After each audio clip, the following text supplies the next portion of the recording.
भारतीय सोल्जर्स का जंग में कोई मुकाबला नहीं, ये कहना था वीडियो ऑनर का। अगर आप इंडियन हैं तो आपको भी ये सुन के बहुत अच्छा लगना चाहिए भी। लेकिन ये वीडियो देखने के बाद तो मुझे ऐसा लग रहा था जैसे पूरी पृथ्वी पर समय रुक सा जाएगा और सिर्फ भारत में चलेगा और भारत बहुत आगे निकल जाएगा। बिस्मिल्लाहिर्रहमानिर्रहीम। हर देखने और सुनने वाले को अस्सलाम वालेकुम। दोस्तों, आपको आज की वीडियो में खुशामदीद कहते हैं। फ्रेंड, स्वागत है आपका आज की वीडियो में। तो क्या कभी आपने सोचा है कि हमारा देश फ्यूचर में कैसा होगा? आज से 20-30 साल बाद भारत कितना बदल चुका होगा? कौन कौन सी नई टेक्नोलॉजी आएगी? लोगों का लाइफ स्टाइल कैसा होगा? तो चलिए आज आपको आपके इस सवाल का जवाब भी दे ही देते हैं और मिलाते हैं आपको 2050 के भारत से। भारतीय अर्थव्यवस्था 2050 में भारत कैसा होगा ये जानना है तो सबसे पहले ज़रा भारत की इकॉनमी को देखते हैं। 2050 में भारत के पास 860 मिलियन की वर्किंग पॉपुलेशन होगी। आज भारतीयों की एक महीने की औसत आय जहां 15,000 से भी कम है, वहीं 2050 में भारतीयों की औसत आय आज से 3 गुना ज़्यादा होगी। सरकारी नौकरियां लगभग ख़त्म हो जाएंगी। हाल ही में सरकार ने एयरपोर्ट, रेलवे स्टेशन, सड़कें और स्टेडियम को प्राइवेटाइज करने का ऐलान किया था। प्राइवेट कंपनीज के अंडर में आने के बाद इंडियन एयरपोर्ट्स और रेलवे स्टेशंस का लुक पूरी तरह से बदल जाएगा तथा PwC की रिसर्च रिपोर्ट के मुताबिक 2050 तक भारत अमेरिका को पछाड़कर दुनिया का दूसरा सबसे बड़ा अर्थव्यवस्था बन जाएगा। ऐसा एक्सपर्ट्स की प्रेडिक्शन कहती है कि भारत की परचेसिंग पावर पैरिटी जो अभी $11 ट्रिलियन के आसपास है, वो 2050 में $44 ट्रिलियन की हो जाएगी। वहीं अगर ऐसा होता है तो वर्ल्ड GDP का 15% अकेले भारत के कंट्रोल में होगा।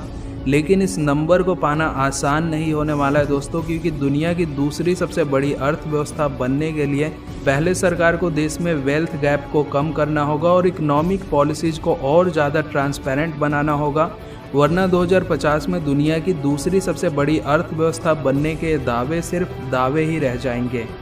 2050 में कैशलेस इंडिया 2050 में पेपरलेस करेंसी पूरी तरह से ख़त्म हो जाएंगी और डिजिटल करेंसी का ही इस्तेमाल होगा। हाल ही में सरकार ने RUPI डिजिटल वाउचर लॉन्च किया था, जिसका इस्तेमाल लोग सैलरी, पेमेंट, इलेक्ट्रिसिटी बिल और शॉपिंग जैसी सभी सर्विसेज को पे करने के लिए कर सकते हैं। भारत में भी बनेंगी गगनचुंबी इमारतें। आज के समय बुर्ज खलीफा जैसी गगनचुंबी इमारत को देखने हम दुबई, हांगकांग, न्यूयॉर्क जाते हैं, पर आने वाले समय में भारत की मेट्रोपॉलिटन सिटीज़ भी इन गगनचुंबी इमारतों से भर जाएंगी, क्योंकि कम ज़मीन और ज़्यादा जनसंख्या की वजह से भारत के शहरों में माइक्रो अपार्टमेंट बनाए जाएंगे, जो आने वाले समय में हमारे शहरों को पूरी तरह से बदल कर रख देंगी। भारत का स्पेस सेक्टर दुनिया भर के देश स्पेस का रहस्य जानने और दूसरे ग्रहों पर जिंदगी ढूंढने के लिए लगातार स्पेस में रिसर्च कर रहे हैं। ऐसे में इसरो भी आने वाले समय में कई बड़े मिशन को अंजाम देने वाला है, जिनमें गगनयान, शुक्रयान और सनी स्टडी जैसे मिशन सिर्फ भारत के लिए नहीं बल्कि पूरी मानव जाति के लिए स्पेस में एक नई दरवाजे खोलेगा। अर्थात आज जिस स्पीड से दुनिया की मल्टीनेशनल कंपनी स्पेस पर वर्क कर रही है, उससे साफ है कि 2050 तक मार्स और दूसरे ग्रहों पर इंसानों को बसाना संभव हो पाएगा। फ्यूचर में इंडिया का एजुकेशन सिस्टम भारत को अगर 2050 में विश्व गुरु बनना है तो सबसे ज़्यादा ध्यान हमें एजुकेशन सेक्टर पर देना होगा।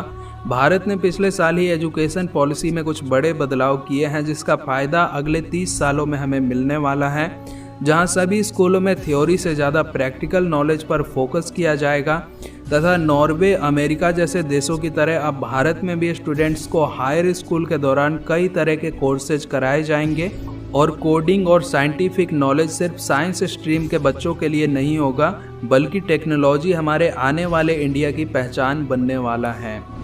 इंडियन डिफेंस पावर भारत को अगर शक्तिशाली देश बनाना है तो डिफेंस पावर पर भी हमें काम करना होगा। भारतीय सोल्जर्स का वैसे तो जंग में कोई मुकाबला नहीं, पर आने वाले सालों में वॉर हथियारों से नहीं बल्कि टेक्नोलॉजी से लड़ी जाएगी और इसकी तैयारी भी भारत ने शुरू कर दी है। भारतीय इंटेलिजेंस एजेंसी लगातार अपने टेक्नोलॉजी को इम्प्रूव कर रही है और जल्द ही इंडियन डिफेंस में AI को भी शामिल कर लिया जाएगा। 2050 की इंडियन डिफेंस फोर्स में हाईटेक वेपन्स और एयरक्राफ्ट के साथ साथ रोबोटिक टेक्नोलॉजी भी होगी, जिससे जंग में कैजुअल्टी का खतरा जीरो हो जाएगा। पर दोस्तों आखिर में मैं यही कहना चाहूँगा कि फ्यूचर के भारत की इस तस्वीर को आप सच होते देखना चाहते हैं तो दिल लगाकर मेहनत कीजिए। आप जो भी काम करते हैं उसमें ईमानदारी रखिए, करप्शन से दूर रहिए, क्योंकि किसी भी देश की तरक्की में उस देश के हर नागरिक का बराबर योगदान होता है। इसलिए अगर आप और हम आज मेहनत करेंगे तो 2050 तक हमारा देश ये सब अचीव कर पाएगा।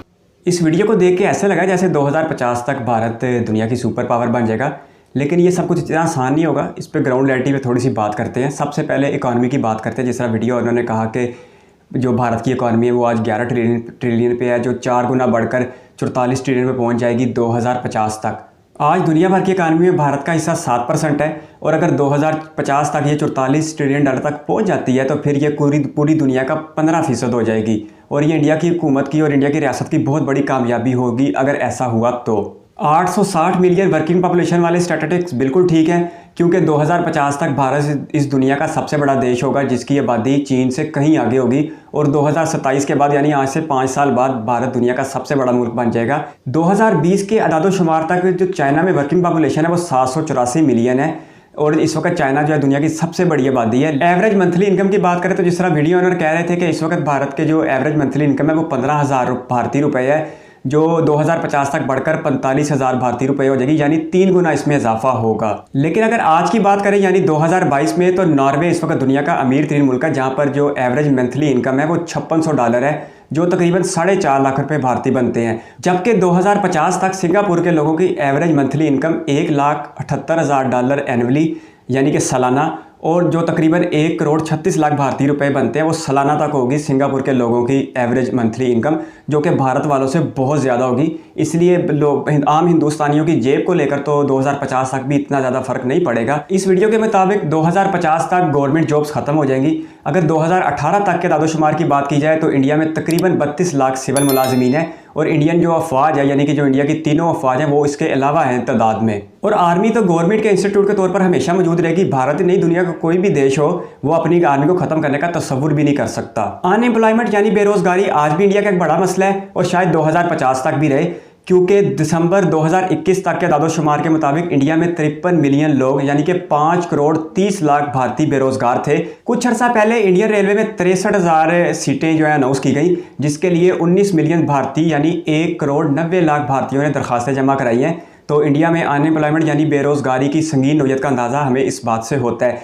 इससे पहले भी 2017 या 18 में 1,10,000 सीटें निकली थी रेलवे में, उस पर 2.5 करोड़ भारतीयों ने अप्लाई कर दिया था, और ये तादाद इतनी ज़्यादा थी जितनी ऑस्ट्रेलिया की आबादी है, और इस बात को आलमी खबरों में भी खूब बयान किया गया था। करेंसी कैशलेस हो जाएगी, ये सुन के बहुत ही अच्छा लगा। बहुत ज़बरदस्त बात होगी, ना कैश पास होगा, ना कैश के छिन जाने का डर होगा, बिटकॉइन वगैरह का दौर होगा, और डिजिटलाइजेशन के जरिए ही सारी इकॉनमी चलेगी। ये बहुत अच्छी बात है। ये भी सुन के बहुत अच्छा लगा कि बुलंदो बाला इमारतें होंगी, मल्टी स्टोरी बिल्डिंग्स होंगी, और दुनिया की कई जो ऊंची बिल्डिंग्स हैं वो इंडिया में होंगी। लेकिन जो माइक्रो अपार्टमेंट्स की बात की गई ये सुन के बिल्कुल भी अच्छा नहीं लगा, क्योंकि हिंदुस्तानियों की जो बहुत बड़ी तादाद है वो खुले इलाकों में रहने की आदी है, और शायद हांगकॉन्ग तर्ज के माइक्रो अपार्टमेंट में रहना उनके लिए आसान ना हो। लेकिन देखते हैं, फिर भी अभी 2050 बहुत दूर है। इसके बाद ज़मीन की तरक्कियों को स्पेस तक ले जाया गया, और इसरो यानी इंडियन स्पेस रिसर्च ऑर्गेनाइजेशन की कामयाबियों का तस्करा किया। इसमें कोई शक नहीं कि आने वाले 30 वर्षों में 28 वर्षों में ये बहुत ज़्यादा आगे चली जाएगी। लेकिन नासा, यूरोपियन स्पेस एजेंसी और दीगर आलमी इदारों की मौजूदगी में शायद ये पहले नंबर पर तो ना जा सके, क्योंकि नासा का तो इस फील्ड में कोई मुकाबला ही नहीं है। नासा ने 1969 में पहले इंसान को चांद पर पहुंचा दिया, फिर 1976 में उसने पहला मरीख मिशन भी लॉन्च किया, हबल टेलीस्कोप भी, और पिछले दिनों James Webb space telescope. Space में अपनी कामयाबियों को लेकर इसरो नासा के बराबर तो कभी नहीं होगी, लेकिन आइंदा आने वाले 30-28 वर्षों में ये यकीनन आज की निस्बत बहुत आगे होगी, जो कि बहुत खुशाइन बात है। 2050 तक इंडिया में जो एजुकेशन सिस्टम को लाने की कोशिश की जा रही है वो सुन के वाकई बहुत अच्छा लगा। थ्योरी स्टडी से प्रैक्टिकल स्टडी की तरफ मूव किया जाएगा, बच्चों को प्रैक्टिकल सिखाए जाएंगे, इसके साथ साथ रिवॉर्ड की दुनिया आ जाएगी, और बच्चों को पहले दिन से ही और शुरू से ही बच्चों को टेक्नोलॉजी से आरास्ता करवाया जाएगा, ताकि आने वाले दिनों में आने वाले वक्तों में उन्हें ज़्यादा प्रॉब्लम ना फेस करनी पड़े, और ये सब चीज़ें उनके लिए नई ना हो, साइंसी मैदान उनके लिए नया ना हो, जो कि बहुत ज़बरदस्त बात है। लिटरेसी को लेके, शरह खानगी को लेके आज भी इंडिया एक बेहतरीन मुल्क है, और 140 करोड़ इंसानों की आबादी वाला ये मुल्क 75% की बुलंद शरह खानगी रखता है, जो कि बहुत ज़बरदस्त बात है।